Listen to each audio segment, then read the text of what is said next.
The high-profile Sedition trial has kicked off for two former editors of the now-defunct online media outlet Stand News. The defense argued that the charge is too obscure and may violate the freedoms granted to the press under the Basic Law. Janice Low reports. 10 months after the demise of Stand News following a high-profile police raid, the trial for its top executives finally began at the district court.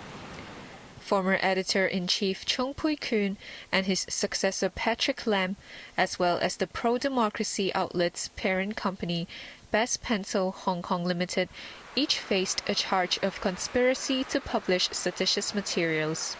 The colonial-era law carries a maximum jail term of 2 years and a $5,000 fine for first-time offenders. The editors, who have been remanded since last December, pleaded not guilty. They were represented by barrister and former lawmaker Audrey Yu. Best Pencil did not send a legal representative, and the court assumed it would also plead not guilty.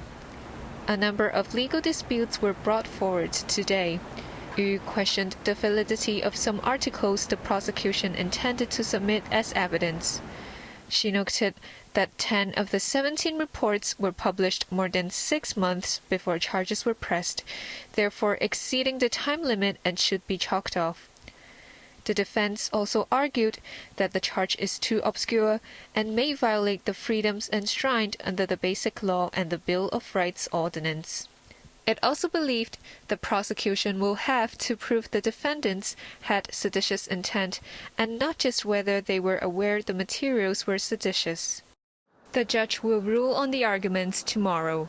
District Judge Adriana Tse was supposed to preside over the landmark trial, but Kwok Wai Keen took over today as it was revealed later that Tse was undergoing isolation. The prosecution intends to summon 36 witnesses during the proceedings, which are expected to last 20 days. Janice Low, HKIBC.